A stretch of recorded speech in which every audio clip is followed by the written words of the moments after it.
Hello, I'm Grant and welcome to Second Plate. Tonight we're going to be making chicken tortilla soup. It's something I've been meaning to make for a while, and I basically always had the same situation where I would just eventually have it for whatever reason just in my daily life, and I keep thinking like, I should actually make this. And that happened the other day and it's like, you know what, I'm going to actually do it. I'm going to actually go figure out how I'm going to do this, what I need to do, like what ingredients I like in it, and I'm actually going to do a show on it because it's something where it's interesting, it's fun, it's flexible, it's a great use for chicken, it's a great use for like random tortillas you might have just around, because I run into that issue fairly frequently where I just buy too many tortillas because I only need like two.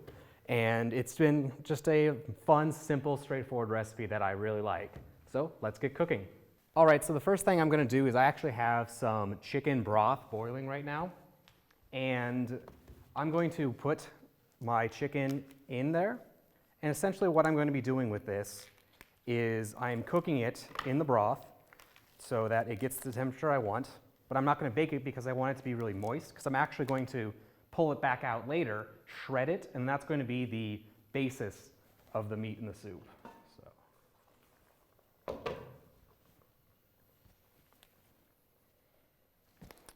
right.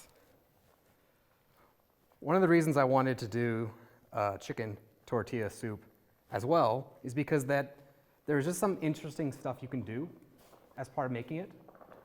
Yeah, that's perfect. Whereas I run into this problem normally with soup on the show where the whole point of the show's premise was to make these dishes with these ingredients that kind of all work together. That way, if you had, say, leftover ingredients from whatever other recipe, you could use them in the next one. Well, I ran into this issue with soup where soup's actually so incredibly easy to make. I just feel like every soup is just like, okay, you put in the stock, you put in your water, what have you, and then you just take whatever vegetables you want and you throw them all in. And why that's so handy to like actually solve issues of like, oh, I have too much broccoli, I have too much cheese, tomatoes, beans, whatever. It doesn't make for a really interesting show because it's all the same thing. Like you basically just end up doing the same thing over and over. So I actually end up making a lot more soup at home, but it's something that I held off on doing soup until I found one that was like actually a little bit more interesting. So I just have some vegetable oil here. I'm going to do a couple teaspoons. And what we're going to do is I'm going to cook these onions as well as some garlic.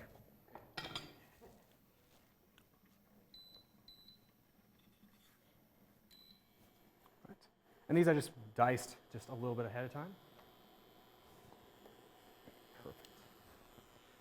It's something that I only recently learned, that the onions actually take a lot longer to cook than some of the other ingredients.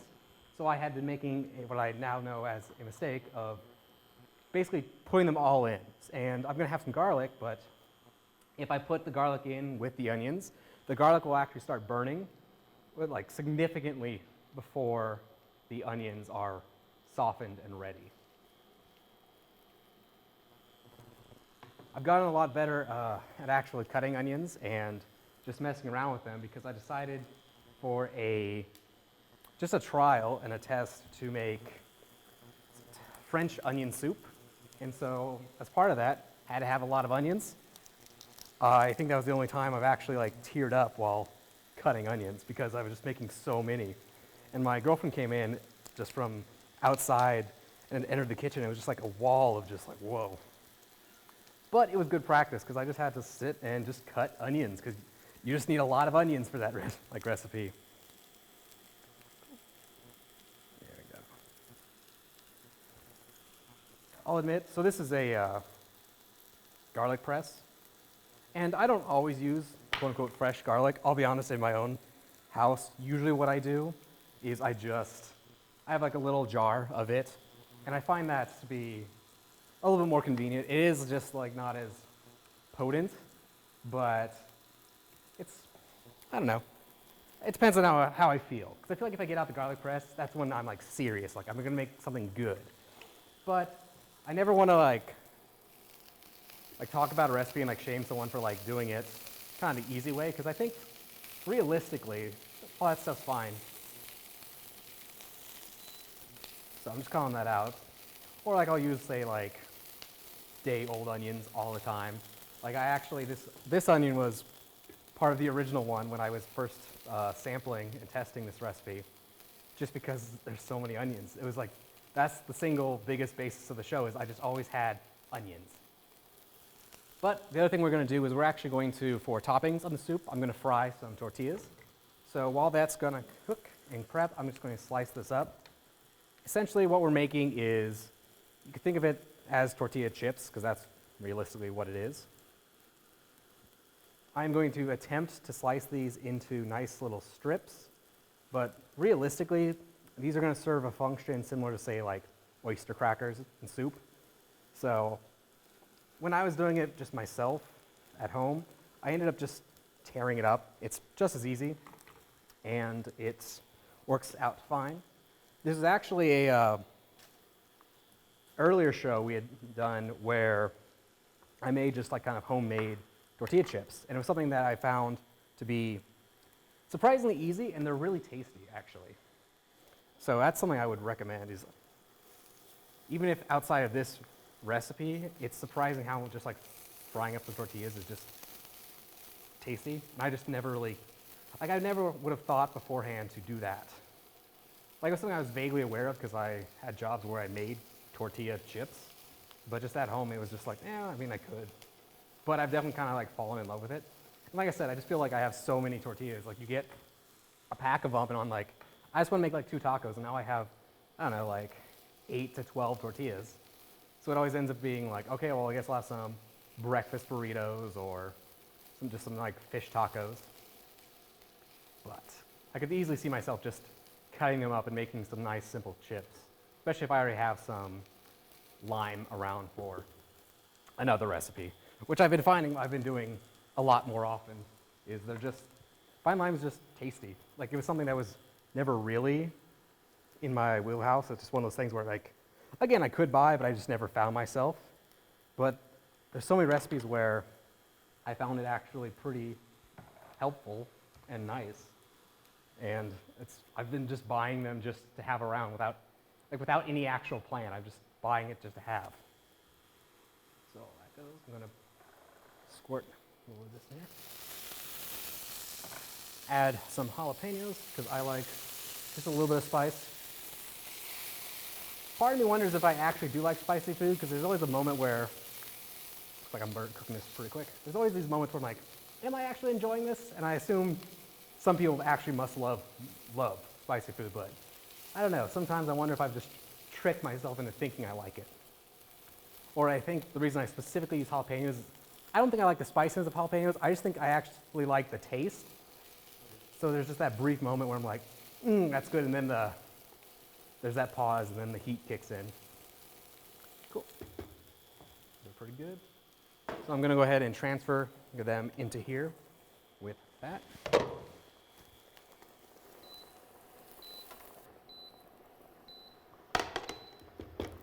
Cool. And you can also just cook the chicken kind of whenever. Really, this recipe was originally developed, I guess you could say, or put together because I wanted to make a whole chicken. And it was just supposed to go with this idea of just having leftover chicken breasts. And I wanted to find a good way to make use of that as well. So that's why I think realistically, if I were to make this, like say at home just for fun, it'd be because I already have cooked chicken that I can shred. Let's just go toss all these in. So anyway, my point being is you can actually add the chicken like at the beginning like I did, or you can actually also just cook it ahead of time. You can bake it. Really, you don't have to do it like this. It does make it kind of nice because it's all in the same pot. But really, it's all, again, it's soup. It's really, really flexible, and you really can't mess it up so long as you don't, say, like burn something. Just get everything in the pot, let it cook.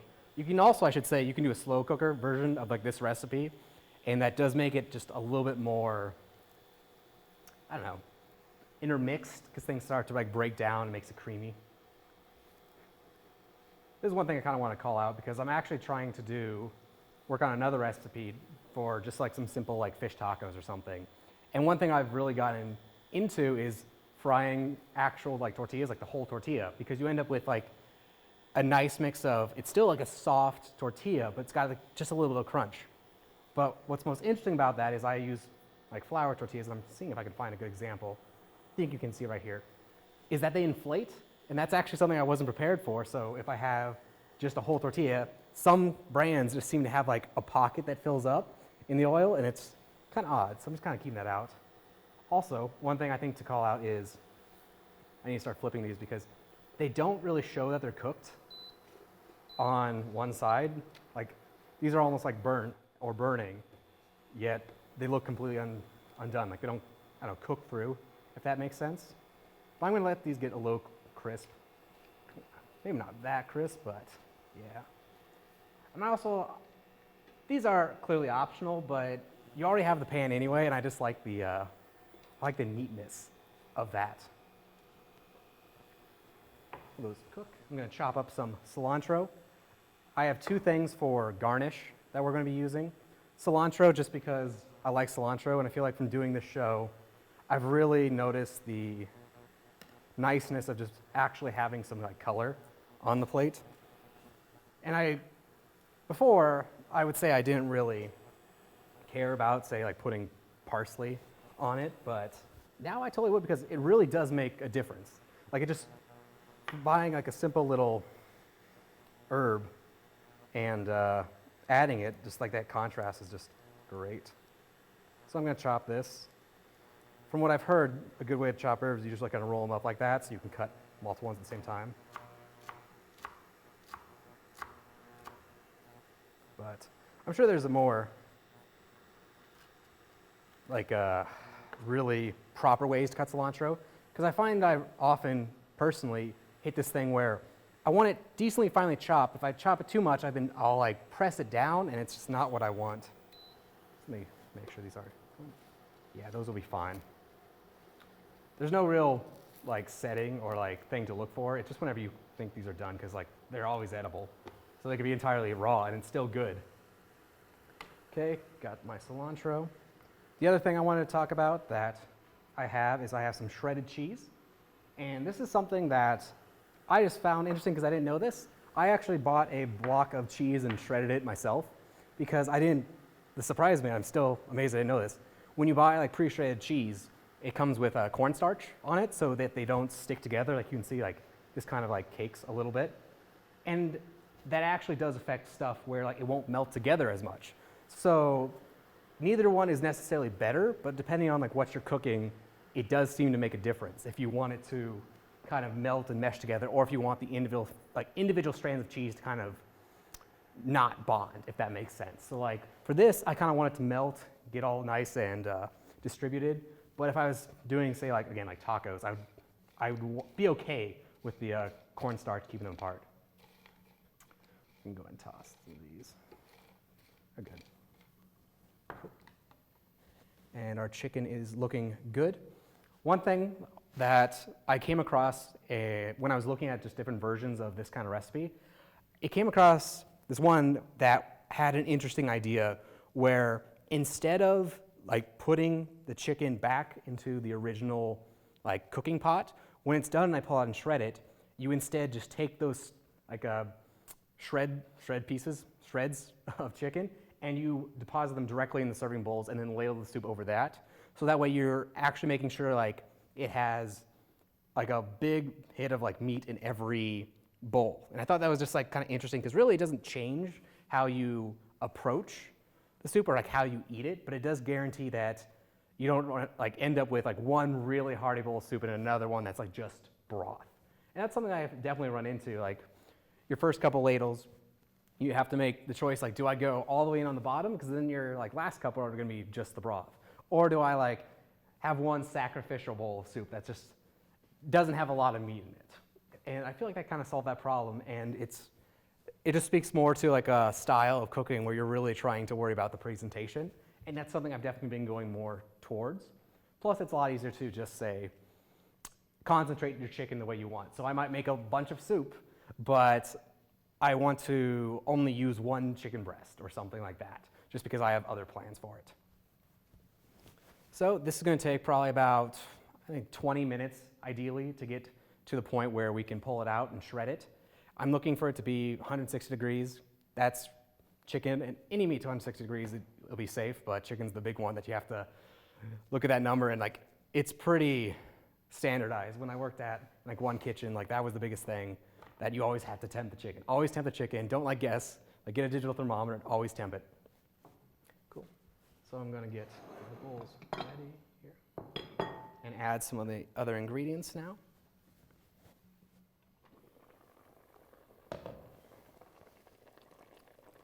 A little bit of lime juice. I got some black beans. You can use any beans you want. I just really like black beans. They're amazing. Heavily recommend them. They're like just a meal in a can. I use them all the time for a ton of recipes. And here I just have some fire roasted diced tomatoes. There's a lot of different things you can actually put in with this, because it's just, again, it's soup. Throw whatever you want in it. But another one I saw pretty frequently was corn. So if you want to toss that in, go nuts.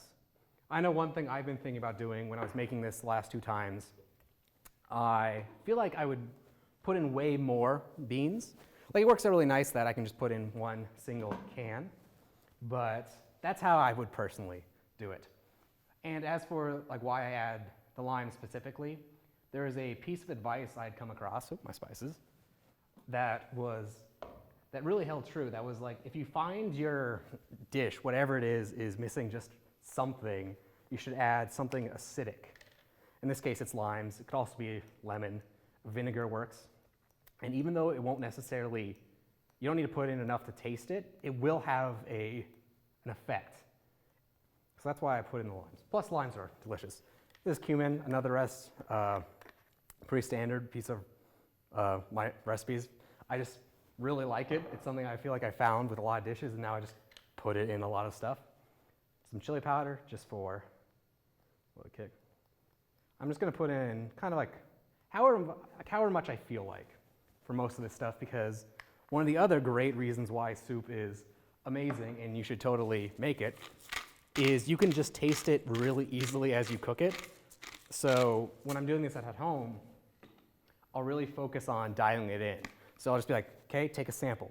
Okay, I want a little bit more lime, so just squirt more lime in. Okay, taste it. Okay, it needs some pepper, it needs some cumin, or what have you, or it's too spicy, maybe you need to dilute it. A little bit of salt. It's interesting because when it comes to things like the salt and pepper, I kind of just put them in just almost as like tradition, but I try to put in small amounts and then I add it in until I feel like I get kind of what I want. So let me find that. Got my meat thermometer, we can see how far along this is as I fish out a piece of this chicken.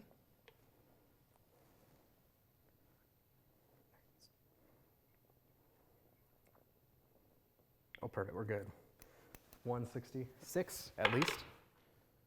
So we can go ahead and pull that out and we can actually get started shredding it.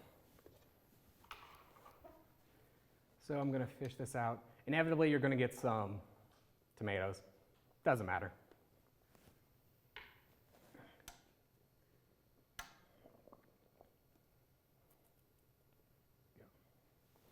Again, it's not a requirement to necessarily cook it in here, but it just kind of fits together really nicely.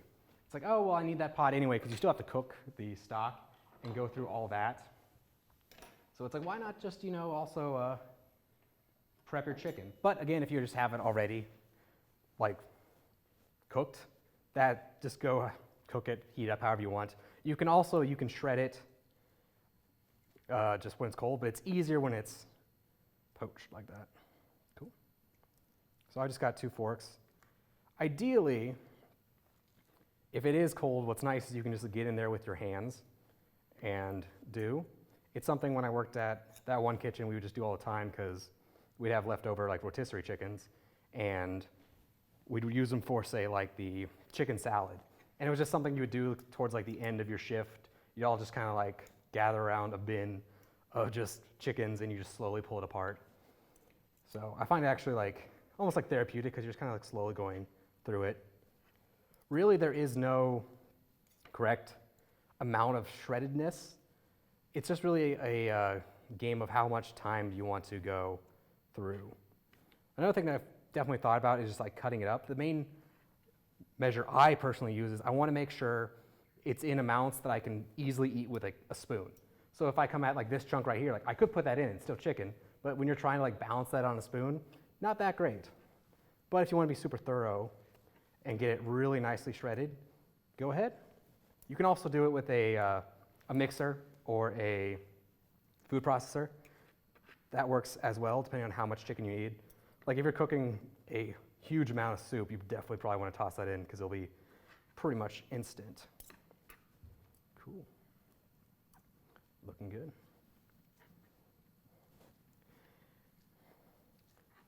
I like to use 2 chicken breasts for this recipe just because that's what the packages come in. But I also like the fact that it makes it really good for like just 2 people, where you essentially you shred 1 breast, and then I'm going to add it to that person's bowl directly. So you guarantee each person's getting 1 full breast, which is easier to make, like plan around your diets and stuff. Cool. I like about shredding is you can kind of like toss any odd parts about the chicken. That's something I feel like not enough like food sources and information say. But like since chicken's a live thing, sometimes you just get weird chickens. Like, oh, there's just a weird spot there. And although it should be safe to eat as long as you tempt it correctly, it is something where it's like, sometimes I'll just, toss it. Cool. So now I'm going to go ahead and dish this up into my bowls. It's going to be heavy because it's not that shred, so I'm going to make sure I kind of disperse it throughout the bottom. And I really like that this ends up being so chunky. I think that's what can make it stand out compared to, say, the slow cooker version, because the slow cooker version is going to really break this down, and that's still a perfectly fine soup, but it's not necessarily what I'm going for. I also try to get for this, again, for this presentation, because I'm getting more into that, really shallow bowls, because you want just a lot of chicken to be spread out. Whereas if I had a deep bowl, like I know some people like to eat their soup in mugs, it'll work, but then you really have to get down there to fish out the chicken. And it is something where if I make this at home, I would make sure to include a fork just on the table, because sometimes it is easier just to go in there with that. I'm sure you'll get some side eyes or why are they serving soup with a a fork, but just a word of advice. Okay, I'm going to actually start transferring this then. Again, there's nothing in here besides the chicken. Looks like we actually missed one. But there's nothing in here besides the chicken that needs to be a certain temperature. So really, it's just done whenever you think it's done. So I'm going to fish some tomato out.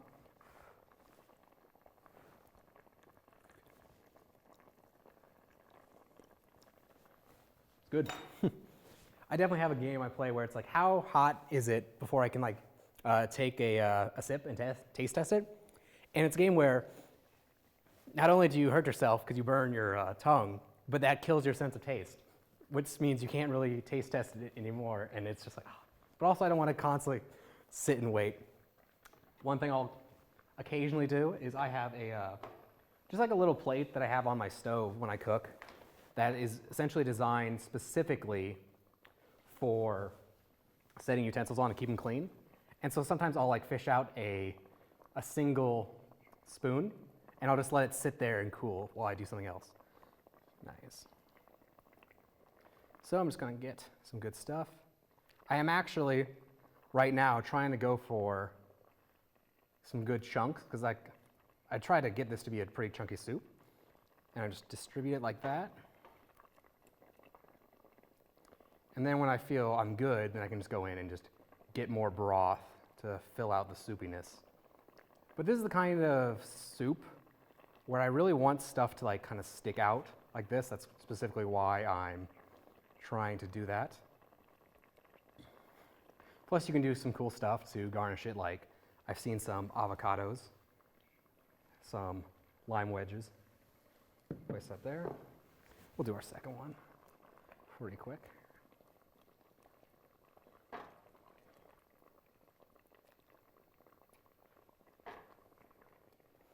One, one other approach I've seen done for getting soup to be a little thicker is you actually take some of it out midway through and you blend it. And for soups that have, say, like beans in them, it can make an interesting difference, to say the least. How it makes it like as if it was in a slow cooker, but without all the time. So it's just an interesting option to have. So we got our 2 bits of soup. I'm going to take just a little bit of cilantro because it's delicious, and my cheese is right in the top. I haven't tried it, but I could also see, like with many things with like black beans, I could see myself putting some sour cream in there too. So I got these. Should be good. I'm actually going to just kind of like tear and crack these up.